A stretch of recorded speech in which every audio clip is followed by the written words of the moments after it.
Hello friends, golden stories में आपका स्वागत है। स्टोरी का नाम है परी हूँ मैं, भाग 3। तो दूसरे भाग में आपने देखा कि भाभी जी को तरुण कैसे खाना खिला रहा था और उसकी भांजी ने देखा तो ढिंडोरा पीट दिया।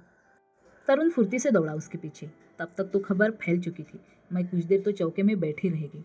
जब तक छत पर पहुंची तो औरतों की नज़र में स्पष्ट हिराकत भाव दिखा और तो और उस रोज से नानी की नज़रें बदल सी गई। मैं सावधान हो गई। जो शादी की तिथि नज़दीक आ रही थी, मेरा जी धक धक कर रहा था।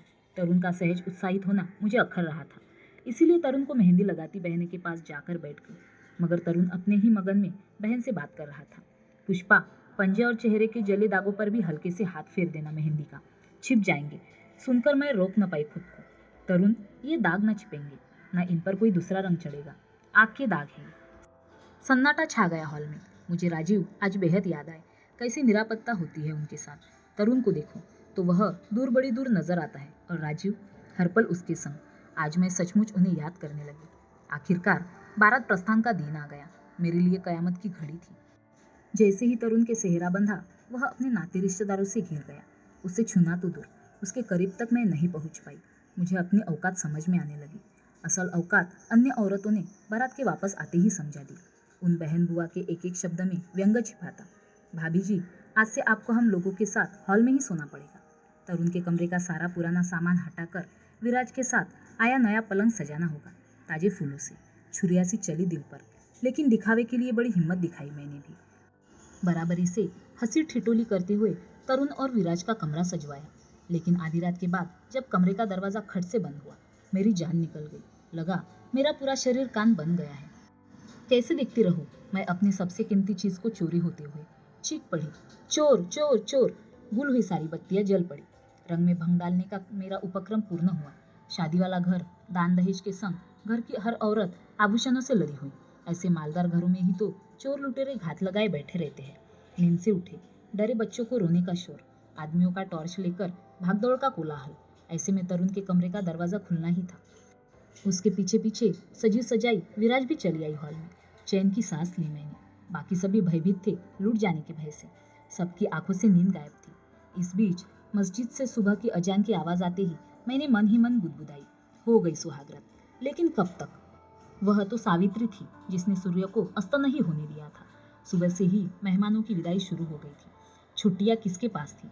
मुझे भी लौटना था तरुण के साथ। मगर मेरे गले में बड़े प्यार से विराज को भी टांग दिया था। जाने किस घड़ी में बेटियों से कहा था कि चाची लेकर आऊंगी। विराज को देखकर मुझे अपना सिर पीट लेने का मन होता, मगर उसने रिद्धि व सिद्धि का तो जाते ही मन जीत लिया। 10 दिनों बाद विराज का भाई उसे लेने आ गया और फिर मैं तरुण की परी बन गई। गिन गिन कर बदले लिए मैंने तरुण से। अब मुझे उससे सब कुछ वैसा ही चाहिए था जैसे वह विराज के लिए करता था। प्यार, व्यवहार, संभाल, परवाह, सब। चूक यही हुई कि मैं अपनी तुलना विराज से करते हुए सोच ही नहीं पाई कि तरुण भी मेरी तुलना विराज से कर रहा होगा। वक्त भाग रहा था। मैं मुट्ठी में पकड़ नहीं पा रही थी। ऐसा लगा जैसे हर कोई मेरे खिलाफ षड्यंत्र रच रहा है। तरुण ने भी बताया ही नहीं कि विराज ट्रांसफर के लिए एप्लीकेशन दे चुकी है। इधर राजीव का एग्रीमेंट पूरा हो चुका था। उन्होंने आते ही तरुण को व्यस्त तो कर दिया था, साथ ही शहर की पॉश कॉलोनी में फ्लैट का इंतजाम कर दिया, यह कहते हुए शादीशुदा है अब, यह बहू के साथ जमेगा नहीं। मैं चुप रह गई, मगर तरुण ने अभी मुंह मारना छोड़ा नहीं था। तरुण मेरी मुट्ठी में है, यह एहसास विराज को कराने का कोई मौका मैं छोड़ती नहीं थी।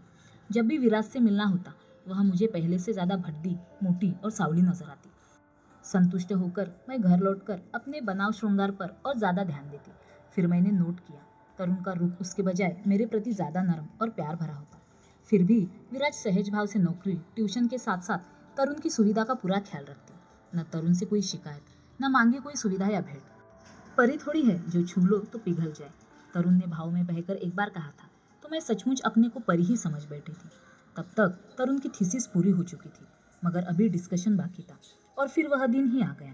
तरुण को डॉक्टरेट की डिग्री के साथ ऑटोनोमस कॉलेज में असिस्टेंट प्रोफेसर पद पर नियुक्ति भी मिल गई। धीरे धीरे उसका मेरे पास आना कम हो रहा था। फिर भी मैं कभी अकेली, कभी बेटियों के साथ उसके घर जा ही धमकती। विराज अक्सर शाम को ही सूती साड़ी में बगैर मेकअप के मिडिल स्कूल के बच्चों को पढ़ाती मिलती। ऐसे में हमारी आवभगत तरुण को ही करनी पड़ती। वह एक एक चीज का वर्णन चाव से करता। विराज ने गैलरी में ही बोनसाई पौधों के संग गुलाब के गमले सजाए थे। साथ ही गमले में हरी मिर्च, हरा धनिया भी उगाया है। विराज विराज विराज विराज, विराज ने मेरा ये स्वेटर क्रोशिये से बनाया है। विराज ने घर को घर बना दिया है। विराज के हाथ की मखाने की खीर, विराज के गाए गीत, विराज के हाथ, पैर, चेहरा, आंखें। मैं गौर से देखने लगती थी तरुण को, मगर वह सब पकाने की जगह ठिठाई से मुस्कुराता रहता और मैं अपमान की ज्वाला में जल उठती। मेरे मन में बदले की आग सुलगने लगी। मैं विराज से अकेले में मिलने का प्रयास करती और अक्सर बड़े सहज सरल भाव से तरुण का जिक्र ही करती। तरुण ने मेरा कितना ध्यान रखा, तरुण ने यह कहा, तरुण ने वह किया, तरुण की पसंद नापसंद, तरुण की आदतों और मजाकों का वर्णन करने के साथ साथ कभी कभी कोई ऐसा जिक्र भी कर देती थी कि विराज का मुंह रोने जैसा हो जाता और मैं भोलेपन से कहती, देवर है वह मेरा, हिंदी की मास्टर ही हो तुम, देवर का मतलब नहीं समझती। विराज सब समझकर भी पूर्ण समर्पण भाव से तरुण और अपनी शादी को संभाल रही थी। मेरे सीने पर सांप लौट गया जब मालूम पड़ा कि विराज उम्मीद से है। और सबसे चुभने वाली बात यह है कि यह खबर मुझे राजीव ने ही दी। आपको कैसे मालूम? मैं भड़क गई। तरुण ने बताया। मुझे नहीं बता सकता था, मैं इतनी दुश्मन हो गई। विराज राजीव से सगे जेठ का रिश्ता निभाती है। राजीव की मौजूदगी में कभी अपने सिर से पल्लू नीचे नहीं गिरने देती है। जोर से बोलना हंसना तो दूर, चलती ही इतने कायदे से है, धीमे धीमे। मुझे नहीं लगता कि राजीव से इस बारे में उसकी कभी कोई बात हुई होगी, लेकिन आज राजीव ने जिस ढंग से विराज के बारे में बात की, स्पष्टताया उनके अंदाज में विराज के लिए स्नेह के साथ साथ सम्मान भी था। चर्चा की केंद्र बिंदु अब विराज भी थी। तरुण ने विराज को डिलीवरी के लिए घर भेजने के बजाय अपनी माँ एवं नानी को ही बुला लिया था। वे लोग विराज को हथेलियों पर रख रही थी। मेरी हालत सचमुच विचित्र हो गई थी। राजीव अब भी किताबों में ही आंखें गड़ाए रहते और विराज ने बेटे को जन्म दिया। तरुण पिता बन गया, विराज माँ बन गई, पर मैं बड़ी माँ नहीं बन पाई। तरुण की माँ ने बच्चे को मेरी गोद में देते हुए एक एक शब्द पर जोर दिया था। लल्ला, ये आ गई तुम्हारी ताई जी, आशीष देने। बच्चे के नामकरण की रस्म भी मुझे जाना पड़ा। तरुण की बहनें, बुआओं सहित काफी मेहमानों को निमंत्रित किया गया। कार्यक्रम काफी बड़े पैमाने पर आयोजित किया गया था। इस पीढ़ी का पहला बेटा जो पैदा हुआ है। राजीव अपने पुराने नाते रिश्ते से बंधे फंक्शन में बराबरी से दिलचस्पी ले रही थी। तरुण विराज और बच्चे के साथ बैठ चुका तो औरतों में नाम रखने की होड़ मच गई। बहनें अपने चुने नाम रखवाने पर अड़ी थी तो बुआएं अपने नामों पर। बड़ा खुशनुमा माहौल था। तभी मेरी निगाहें विराज से मिली। उन आंखों में जीत की ताप थी। सह न सकी मैं, बोल पड़ी। नाम रखने का पहला हक उसी का होता है जिसका बच्चा हो। देखो, लल्ला की शक्ल हूबहू राजीव से मिल रही है। वे नहीं रखेंगे नाम। सन्नाटा छा गया। औरतों की उंगलियां होठों पर आ गई। विराज की प्रतिक्रिया जान न सकी मैं।